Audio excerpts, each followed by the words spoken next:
Bonjour, bienvenue pour une nouvelle vidéo avec Five. Aujourd'hui, j'avais envie de faire un peu de modélisation. De la modélisation un peu particulière parce que c'est de la modélisation qu'on appelle low poly. La modélisation low poly, c'est super simple, c'est de la modélisation avec peu de polygones.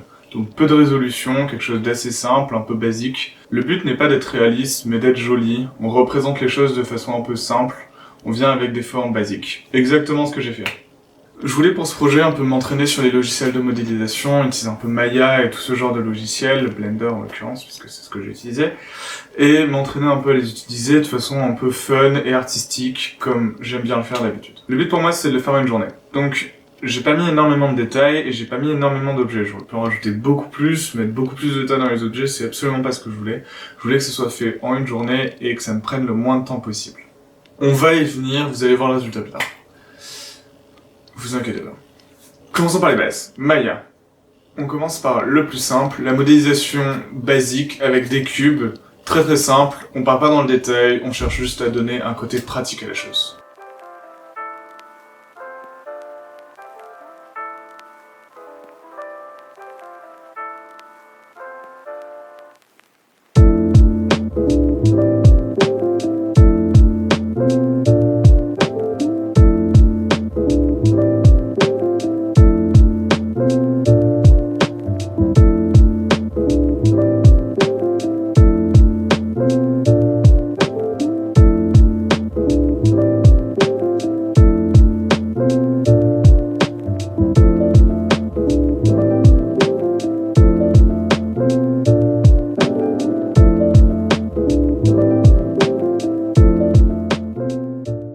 J'aurais pu faire ça beaucoup plus simplement, mais je sais pas pourquoi, je me suis pris la tête sur 2-3 trucs vraiment simples. Et des fois j'ai ajouté trop de détails à des choses qu'on voit même pas à l'écran, donc inutilement. Mais bon, maintenant que la modélisation est faite, on passe à une étape beaucoup plus importante, le texturing. Grosse erreur que j'ai fait, que je me suis rendu compte bien après, c'est que j'ai absolument pas fait d'UV. Cette simple étape m'a fait perdre un temps de dingue derrière. Pourquoi? Parce que mes modélisations n'avaient pas de bonne map pour pouvoir aplatir les textures par-dessus et avoir donc de jolies textures. La prochaine fois, je ferai de bons UV, comme ça, au niveau des textures, ça ira tout seul. On apprend toujours de nos erreurs. Donc j'ai fait une exportation FVX pour aller de l'un vers l'autre. C'est simple, ça marche bien, tout était très bien transporté de l'un vers l'autre, donc ça m'arrange. Donc j'ai fait des textures simples, il y a des fois je me suis pas pris la tête, j'ai juste tweak un peu les paramètres pour que ça ait un look, par exemple le métal, ce genre de truc, j'ai pas cherché très loin. Après, dans 2-3 autres objets, j'ai cherché à aller plus loin. Par exemple, le drap, j'ai fait de la simulation d'habit sur le drap pour qu'il tombe de façon à ce que ça ressemble à un habit. Parce qu'un drap juste posé comme ça, c'était moche. Enfin, je le savais déjà d'avance, j'avais prévu de le faire. Le gros truc sur Blender, c'était pas perdre de temps, parce que j'avais déjà passé beaucoup de temps sur la modélisation, et je voulais pas perdre énormément de temps sur Blender à faire le texturing. D'habitude, je fais absolument pas le texturing sur Blender, mais là, je me suis dit, quitte à gagner du temps, ne pas aller sur des logiciels, tout reconnecter, etc., directement tout faire sur Blender ou sur un autre logiciel.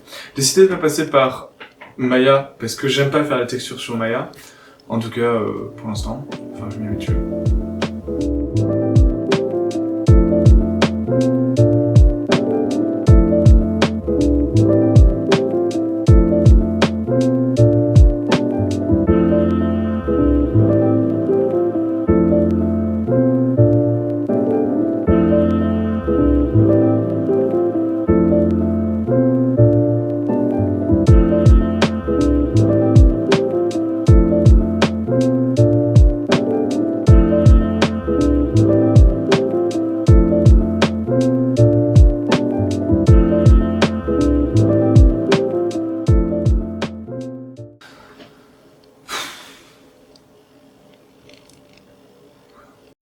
Sur Blender, j'ai fait deux trucs, donc le texturing et les lights.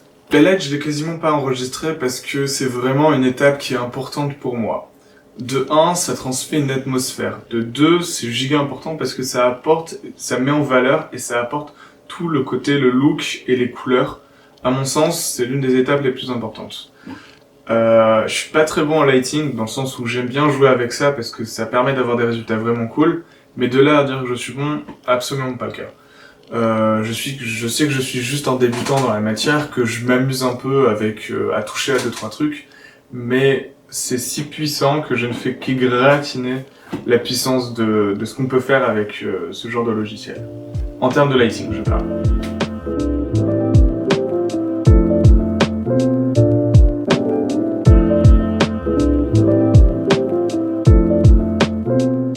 Bon, pour les lights, comment j'ai fait? J'ai essayé plein de trucs. L'avantage d'avoir 2 écrans, c'est que ça me permet de toucher au layout, donc l'emplacement des meubles d'un côté, et de pouvoir voir ce que ça va rendre sur mon autre écran. Ça me fait gagner du temps, ça me permet d'aller plus vite, et c'est beaucoup plus simple ainsi. Donc au fur et à mesure, j'arrangeais mes lights, de temps en temps je faisais des petits rendus pour voir comment ça rendait, et j'ajoutais des choses, et au fur et à mesure, ça donne la composition finale. En plus de ça, ce que j'aime bien sur Blender, c'est que j'ai utilisé des nœuds de compositing, qui m'ont permis d'ajouter du denoise, etc. pour pas avoir une image super noisy et vraiment dégueulasse. Et la petite touche finale qui vient rajouter un truc de fou au lighting, c'est que j'ai ajouté ce qu'on appelle de la perspective atmosphérique. Ça par un des menus qui s'appelle World Menu, où ça nous permet d'ajouter du volume scattering, et en ajoutant du volume scattering, ça va ajouter de la perspective atmosphérique, ce qui donne un rendu mucho caliente à tous les rendus que vous pouvez faire, parce que la perspective atmosphérique c'est super ouf et c'est super beau. C'est ce qu'ils utilisent dans les films, etc. en rajoutant de la fumée manuellement pour créer cet effet de perspective atmosphérique. Et au naturel, la perspective atmosphérique existe parce que quand on regarde un paysage par exemple avec une grande étendue, on voit clairement la perspective atmosphérique avec des couleurs qui deviennent de plus en plus désaturées et de plus en plus lointaines, un peu blurrées, etc.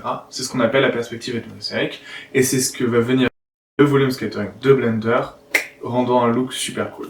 À la plus petite échelle, c'est un peu comme rajouter de la fumée dans une pièce, mais en somme, ça rend bien. Faut pas en abuser, évidemment, j'espère que j'en ai pas abusé, parce que des fois je m'en rends pas compte, mais à petite échelle, ça rend bien parce que ça ajoute quelque chose de plus à une scène normale, basique, qu'on aurait tendance à filmer comme ça avec son téléphone ou quoi que ce soit. Ça donne un petit côté professionnel que j'aime bien. Donc là-dessus, je suis content, c'est vraiment du progrès. J'ai pas envie de partir dans trop de détails parce que je sais pas si ça va vraiment vous intéresser et voilà. Mais Blender est un outil vraiment puissant sur lequel on peut faire vraiment plein de trucs, et c'est pour ça que j'aime bien l'utiliser de temps en temps. Pas tout le temps parce que c'est pas la norme dans le monde du cinéma pour l'instant. Et donc, c'est bien de le connaître, mais il faut aussi être habitué aux autres logiciels et ne pas se reposer que là-dessus, pour l'instant. À voir après ce que ça va être dans plusieurs années. Pour un projet d'un jour, je trouve que ça va assez vite, c'était assez simple. Bon, ça m'a pris plus de temps que je pensais que ça allait me prendre, et plus de temps que ça aurait dû me prendre, parce que normalement je devrais aller plus vite sur ce genre de projet. C'est quand même cool à faire, après j'aimerais bien arriver avec des trucs un peu plus poussés la prochaine fois. En somme, je suis content, je trouve que le résultat est cool, et j'espère que ça vous plaît aussi. J'ai pas envie que la vidéo dure trop longtemps, donc je vais vous dire ciao et à la prochaine pour une nouvelle vidéo. Si ça vous a plu, abonnez-vous parce que ça permettra de me soutenir et en plus de ça, de me permettre de savoir que ce contenu vous l'appréciez et donc de vous faire d'autres vidéos de ce genre-là qui peuvent être vachement intéressantes, je pense, sur 2-3 projets que j'ai comme ça. Bon, ciao, à la prochaine.